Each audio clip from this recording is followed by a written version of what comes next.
There was a warning. We ignored it. My name is Eleanor Reed. Most people just call me Ellie.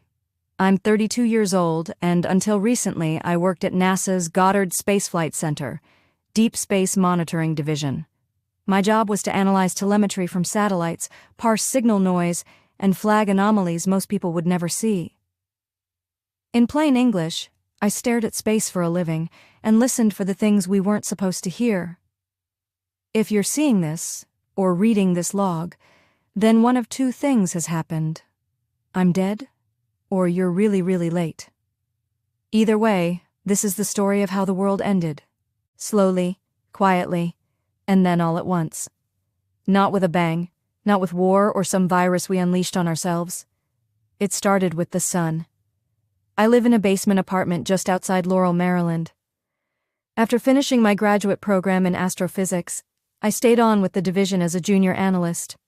I was good with signal noise. The kind of patterns that made most people cross-eyed made sense to me, so they kept me around. The hours were long and often meaningless. The satellites rarely picked up anything exciting. Some dead comet tail here, background radiation spikes there. Most of the time it was just the usual static. It took me 2 years before I saw my first flagged anomaly. That was 4 years ago. Since then I'd seen maybe 3. All of them got buried under paperwork and scientific bureaucracy. Until the object. We first picked it up on December 17th at 3:26 GMT. A deep space survey satellite designated AE-95 Theta caught an anomalous black shape moving just at the edge of its visual range. It wasn't a meteor, and it wasn't a comet. There was no ion tail, no thermal signature, no reflective light. Just an absence. A gap in the stars, sliding quietly across the field of view. I was the one who flagged it. When I submitted my report, no one answered. I waited a day, then 2. Then I got a form email from internal ops saying it was a calibration error, that AE-95 Theta had a known lens fault, and that the visual discrepancy was nothing but common interference. It didn't sit right. So I pulled the raw telemetry, not just from Theta, but from 3 other satellites covering the same region at overlapping windows. They all saw it, a black void 20 kilometers across, moving at an unnatural velocity across the orbital path between Earth and the Sun. Then 2 days later it was gone. We never got a match for it. Nothing in the object database, no radar returns, no thermal echoes. It was like something passed between us and the sun and left no fingerprint. But the sun noticed. That's when the readings started to change. At first they were subtle, minuscule fluctuations in solar output, small increases in UV radiation, slight brightening in certain wavelengths. We have models that simulate solar behavior years in advance. These changes didn't match anything. And the temperature began to rise. On January 9th, Baltimore hit 83 degrees Fahrenheit, in winter.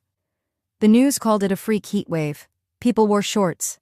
I remember walking to work that morning and feeling like something was just off. The birds weren't singing. The air had this strange shimmer to it, like the heat was thicker than it should be. The next day, it was 92. By January 15th, we had a nationwide emergency weather declaration. Power grids started to strain. California hit 115. New York saw record-breaking 99-degree temperatures at night. At night. Something was wrong with the sun. I knew it, and no one would listen. I started logging everything, every fluctuation, every change, every pattern. Then came the pulses. Solar satellites started to pick up rhythmic pulses of energy, not like flares, not like coronal mass ejections. These were symmetrical, structured, like a beat, a thump, like a heartbeat. No one on the official channel said that, of course. They used terms like modulated solar emission and coherent radiation patterns, but I could see it. The sun was beating. Something had changed it. By February, food supplies were already failing. Crops were burning in the fields. Livestock were dying from exposure. The power grid couldn't keep up with the demand for air conditioning. Water reservoirs began to evaporate. People were still trying to pretend it would pass, but it didn't. The sun grew hotter. The sky turned white. Shadows sharpened. The nights never got truly dark anymore. And worst of all, I started to see the patterns again. In the data. The pulses were accelerating. It was feeding. I don't know what passed near the sun that week in December. I don't know if it was a ship or a being or some kind of ancient parasite that latched onto our star, but I know it changed everything. And we ignored the warning. Now I'm down here in my basement with backup generators, filtered water, and a dwindling food supply. The world above is burning. I can't even open the door without risking third-degree burns. The last time I went up there, I saw a bird fall out of the sky, mid-flight, cooked by the air. The power goes out more frequently now. I've rigged old analog radios and salvaged parts from weather sensors to monitor the solar pulses. The beat is faster, almost frantic now. I think the sun is dying. Or maybe we are.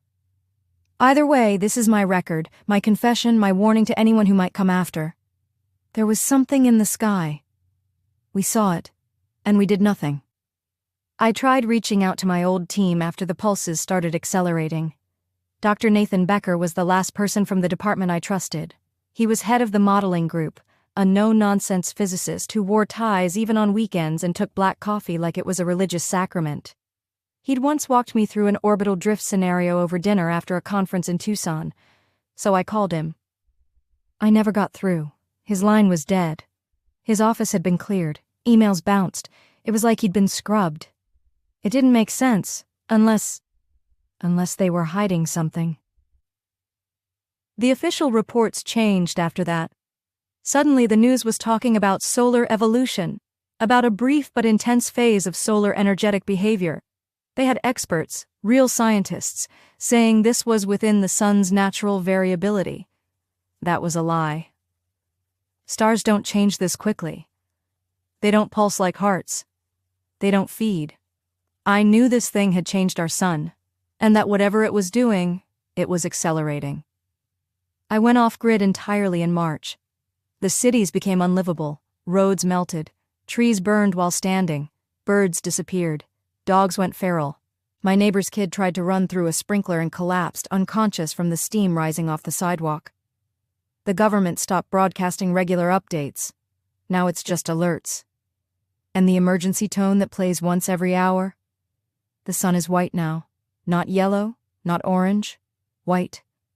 A harsh, pitiless white that glares like a billion-watt bulb. It casts no warmth, only radiation. My dosimeter reads danger levels within 10 minutes of exposure. The plants in my basement died last week. Even under grow lights, even with care, I think the ambient heat is too much. Or maybe the radiation. Or maybe the sun has stopped giving life.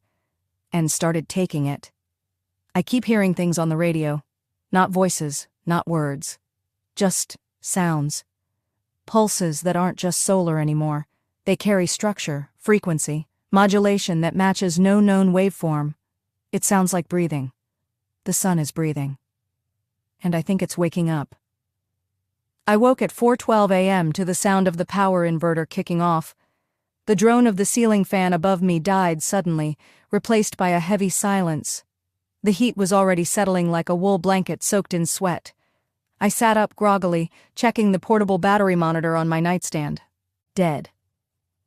I reached for the emergency flashlight, turned it on, and stepped out into the living room. The digital clock on the microwave blinked uselessly. No power. I moved to the front window and pulled the curtain aside. Darkness stretched across the entire neighborhood. Not a single street lamp, porch light, or flicker from any house. But the sky, it wasn't normal. There was this dull, eerie orange glow low on the horizon, like the afterburn of a wildfire, except there were no fires nearby. I checked the thermometer taped outside the window, 92 degrees Fahrenheit, before sunrise, in May. I swallowed. The power outage wasn't surprising. Heat waves like this always strain the grid, but this was different. My phone was barely functional. No service bars, no data. I tried the landline I kept as a backup, but it was dead too. I got dressed quickly, filling my backpack with essentials, bottled water, notebook, spare batteries, and the ancient walkie-talkie we used during hurricane seasons, just in case. I needed to get back to the lab. We had emergency solar power backups there, and our systems were hardened against outages. Plus, I had to know if anyone else was seeing the same things. Outside, the air was stifling. It felt like breathing through a dry sponge soaked in microwave heat. My neighbor, Tom, was standing in his yard in nothing but his boxers, staring at the sky. His eyes were wide and bloodshot. "You feel that?" he asked. "Yeah," I replied. "No power?" "Nothing. Even the generator won't start. I tried the truck too. Dead. Like it's all been fried." Something flickered in my gut, a nauseating drop, like a roller coaster had just plunged beneath my feet. If cars weren't starting, that meant an electromagnetic event. Solar flare? EMP? I didn't wait to discuss theories. I jogged to the corner where the NOAA vehicle was parked. It was a diesel hybrid built with internal shielding. I whispered a prayer as I turned the key. It roared to life. I exhaled hard and peeled off toward the lab. The NOAA station sat just 10 miles out, isolated on a low hill surrounded by brush and scrub trees. The gate was open. That was unusual. I pulled up, shut the truck down, and climbed the path to the main building. The security lights were off, and the backup beacon, the one that should flash red during outages, was dark. My pulse quickened. I pushed through the front door. Inside, the place was dim but intact. Emergency lighting glowed faintly along the hallway floor. The air conditioning was gone, but the solar batteries were keeping life support running. I found Kim in the comms room, her hair matted with sweat, pacing in front of the ham radio. "It's not just us," she said without preamble. "The storm knocked out grids across half the country. We're only hearing from a handful of stations, mostly those with Faraday shielding or deep-buried cables." "What kind of storm does that?" I asked. She turned and pointed to the central monitor. It displayed a live feed from our atmospheric sensors. A persistent vortex hovered off the southeastern coast, unmoving as superstorm stalled in place. But what caught my eye wasn't the storm itself. It was the radiation. The ionosphere above the vortex was glowing, literally glowing, with spikes of unknown electromagnetic interference. Gamma rays, X-rays, even bursts of ultraviolet that didn't conform to solar patterns. Our instruments were glitching, trying to classify them. "This is impossible," I muttered. "No natural storm emits this kind of radiation." "I don't think it's natural," Kim said softly. "We got a ping from a deep space observatory in Chile. Right before their systems went down, they reported something near the sun." "What kind of something?" "An object. It passed close to the sun's corona and changed its trajectory. Not an asteroid. They think it was maneuvering." I stared at her. "You're saying this was caused by—" "I'm saying," she cut in, "we have no goddamn clue what this is. But the heat, the power outages, the storm, they all started hours after that object skimmed the sun. And now it's gone." I took a long breath and walked to the far console, checking our temperature logs. I wished I hadn't. Global surface temps had increased by an average of 2.4 degrees Celsius in the last 48 hours. That's not a spike. That's a death sentence if it holds. "What's the White House saying?" I asked. "Nothing. Total radio silence. The last thing we got was a blanket emergency broadcast generic heat advisory. Stay indoors, drink fluids. Then static." Over the next 12 hours, the heat only intensified. Animals started behaving erratically. A fox wandered into our compound midday and collapsed in the shade of the generator housing. Birds weren't flying. They were dropping. At 3:17 p.m., the storm over the Atlantic moved. Just a few miles, but it moved. "It's reacting to us," Kim whispered. She might have been right. Every time a region tried to send out high-frequency communication bursts, the storm expanded as if it were attracted to electromagnetic activity. So we shut everything down, went dark. That night, I had a dream vivid, more real than anything I'd ever felt while awake. I was standing in a blackened desert, the sky red and pulsing, and something enormous moved just behind the horizon. A voice, or maybe a thought, echoed inside me. "It warned you, and you called it solar." I woke up gasping. Kim was already awake too. She'd had the same dream. When we finally reconnected with a backup uplink to the NOAA satellite, we downloaded the last image from the solar observatory before the system failed. The photo showed something massive, silhouetted against the sun's limb. It wasn't a craft. It wasn't a comet. It was a shape. Geometric. Perfectly symmetrical. Like a hexagonal monolith, miles across, skimming the solar surface without burning. A structure. Man-made? Alien? We didn't know. But from the moment it appeared, the Earth began to die a little more with each passing day. We stopped sleeping, or maybe sleep just became something else entirely. After that shared dream, Kim and I knew we were past the realm of natural disaster. We weren't scientists anymore. We were witnesses. Over the next week, our weather station became a bunker. We locked down the lab, stopped broadcasting, and only listened. Frequencies all across the spectrum were full of static, feedback, or eerie pulsing patterns we couldn't translate. Some sounded like voices distorted, mechanical, others like insects chirping underwater. The storm on the Atlantic now spanned nearly 1,000 miles across. It hadn't made landfall. It didn't need to. Its presence changed the jet stream, pulled atmospheric pressure into chaos. Crops were failing. Rivers were drying up. Entire ecological systems were unraveling like thread. We heard from one station in Arizona. A technician named Rami holed up with his family near Flagstaff. "The desert's blooming," he said, voice crackling with disbelief. "But it's wrong. Flowers we've never seen before. The bees won't go near them." Then silence. We never heard from him again. Kim started cataloging strange behavior patterns. People friends of hers, former NOAA partners, people she trusted were reportedly acting strange in places where the heat was most intense. Moods changing, violence increasing, irrational decisions spreading like wildfire. Some walked out into the sun and never came back. Just walked. "They're listening to something," Kim muttered once. "Something beneath the sound." 10 days in, the temperature reached 114 degrees Fahrenheit inland. Death Valley hit 138. The Arctic Circle was a balmy 85. Ice sheets were collapsing in real time. The news, what little we received from pre-scheduled downloads, spoke of mass migrations, government shutdowns, military units collapsing from heat exhaustion. Still, the object never returned, and the storm remained a sentinel on the sea. On the morning of the 11th day, I went outside for the first time in 48 hours. The air shimmered, not just from heat, but from distortion. Like the fabric of the sky itself was unraveling slightly. Light looked bent, shadows fell in wrong directions. I saw 3 suns for a moment, a trick of the haze, I told myself. Had to be. Then I saw the birds. Not flying, walking.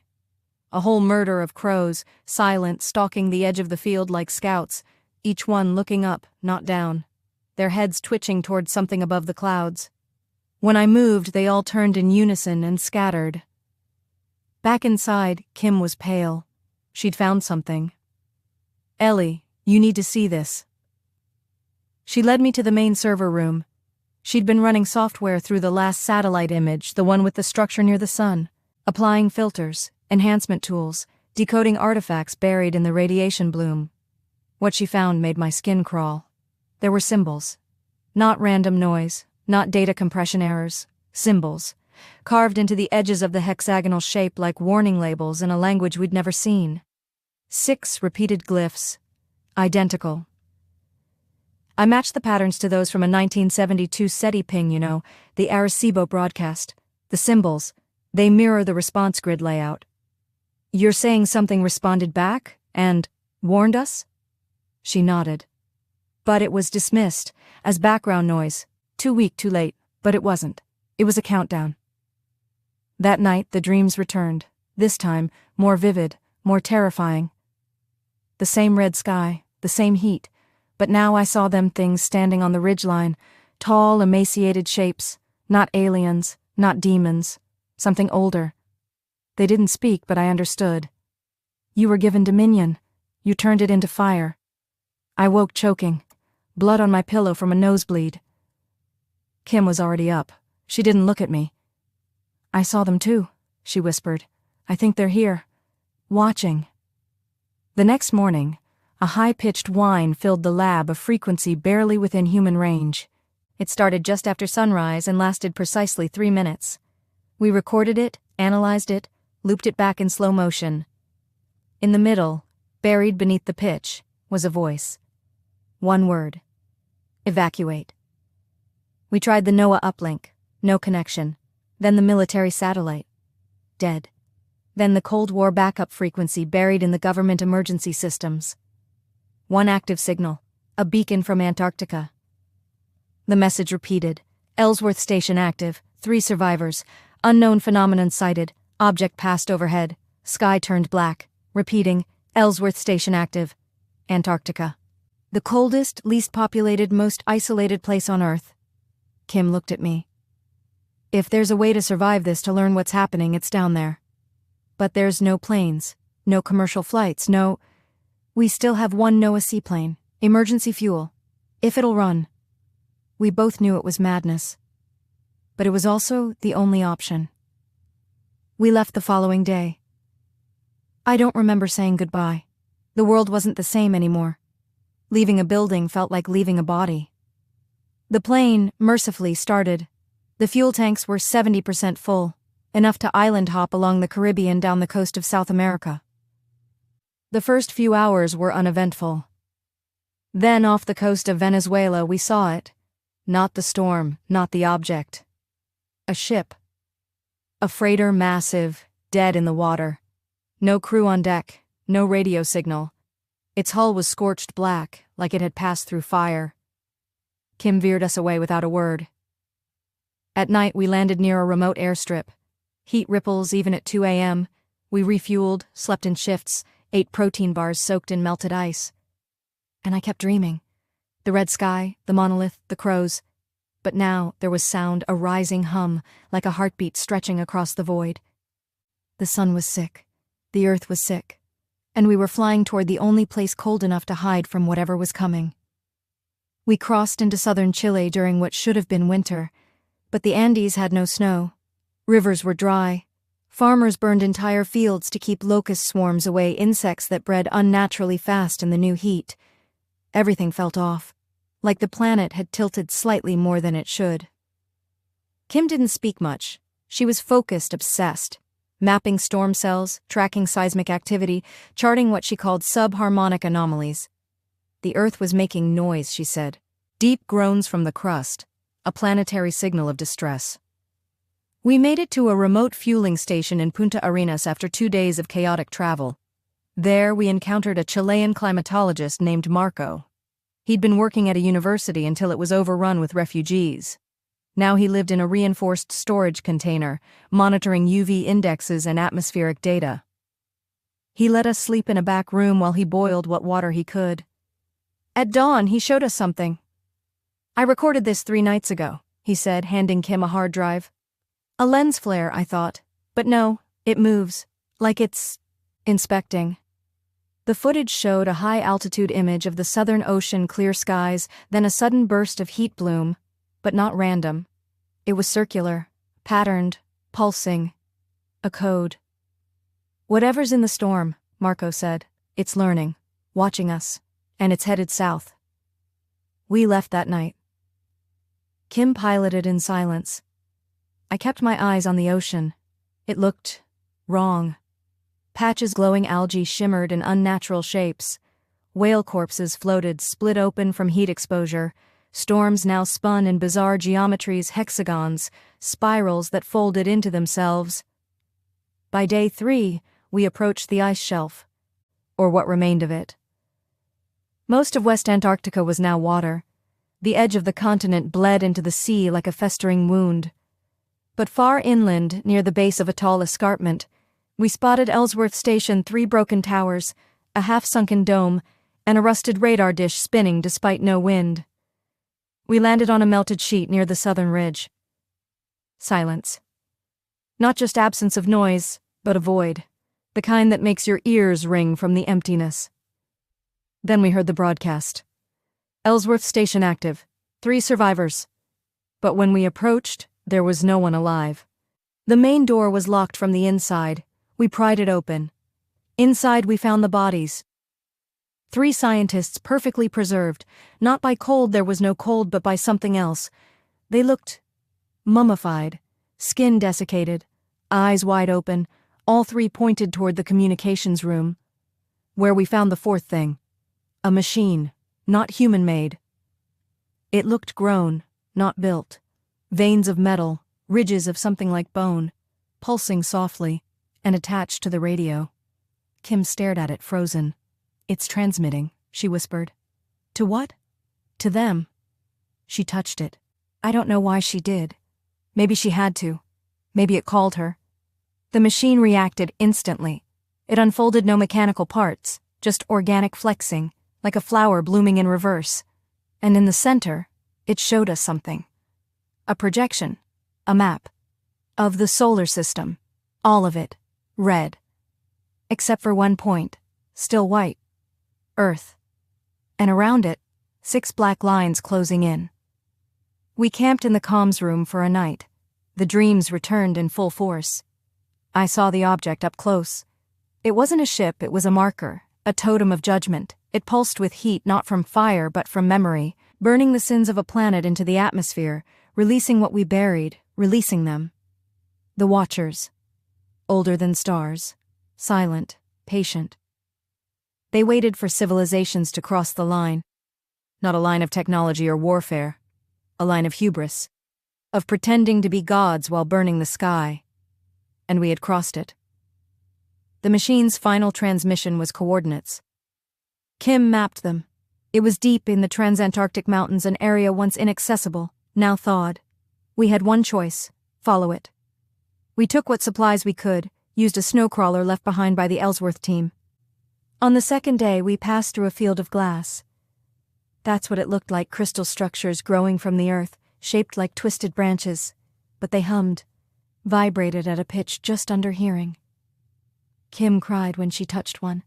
"I saw my brother," she said. "He died when I was a child, but I saw him." I didn't touch anything. By nightfall, we reached the ridge. There below us lay the crater. It wasn't natural. A perfect circle, nearly 3 miles wide, with spires reaching upward like black roots. At the center, something shimmered, a pool of liquid light. The air pulsed. Time felt slower. Kim whispered, "This is where it landed." The object. Not just this year, not last. It had been here all along. A seed buried under the ice, fed by our pollution, our radiation, our noise. It had waited until the planet was ripe. Then it called home. We set up the last of our gear. Monitors, radiation counters, seismic recorders. They all went silent within 10 minutes. We were beyond technology, beyond science. We were in its world now. That night I sat with Kim beneath a blood-red sky. The stars didn't move right. The moon looked cracked. The wind didn't blow. It breathed. "I think it's already over," Kim said. "I think we're the last." "Do you regret coming here?" "No," I said. "I regret waiting so long to believe." She smiled, just barely. Then the crater began to glow. Not brightly, not like light. It pulsed, a heartbeat the size of a mountain.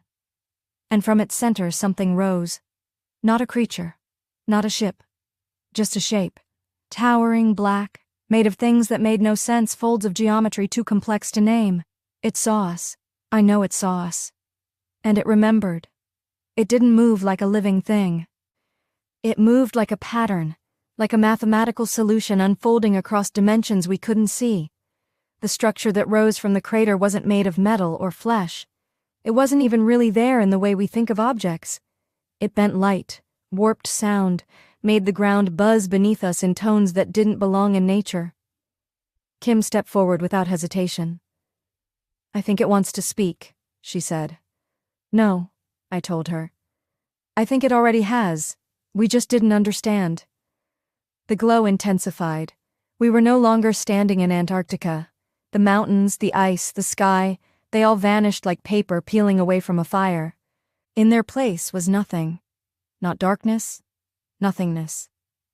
And then, everything. A flash, A cascade of images, sounds, feelings, whole lifetimes collapsed into seconds. I saw the first fire, the first weapon, the first promise broken by mankind. Cities of steel choking the air, forests turned to ash, creatures screaming without sound, oceans rising not with life but with corpses. And finally, I saw Earth from above, surrounded. 6 black shapes, identical to the one that passed the sun. The Watchers. We were the last world still breathing. But they hadn't come to end us, not directly. They came to judge. I woke up hours later, alone. Kim was gone. No footprints, no trail. The crater was silent. The tower was gone. Only the burn mark in the ice remained, still warm, still smoldering like the last breath of a god. I screamed until I collapsed, until the wind came back, until I remembered that I was still human. Then I found her recorder. She'd left it propped against a glass-like stone, still blinking, still recording. I hit play. Her voice was calm, steady. If you're hearing this, it means I went with them. Or maybe I just stopped being here. I don't know. But I understand now. We weren't being punished. We were being measured. And we came up short. But not by much. There's hope, Ellie. I felt it. They don't destroy because of what we've done. They destroy when we refuse to change. But if even one of us understands, really understands, they wait. They watch. One signal, Ellie. One voice might be enough. Yours. Go back. Tell them. Show them the line we crossed, and the one we can still choose not to. I carried her message across continents. It took months. The world was fractured. Nations didn't exist anymore, only zones, survivors, tribes. But radios still worked. I found a community in northern Canada, still running a long-wave broadcast. I played her message every night for a week straight. On the 8th night, someone responded. We heard you. We believe you. They passed it on. Other stations joined, a chain of belief, a signal through the void. The heat didn't go away, not completely, but the storms slowed, the red haze faded, a sliver of stars returned to the night sky. And one day the burning in the upper atmosphere stopped. Now I travel between stations repeating the message. I bring Kim's voice with me, her hope, her warning. Most people still don't believe. They think it's all over, that we're living in the last days of a dying world. Maybe they're right. But maybe not. Maybe the Watchers are still out there listening. Waiting. Not for a miracle. But for us to finally understand that we were the meteor. And we still have a choice.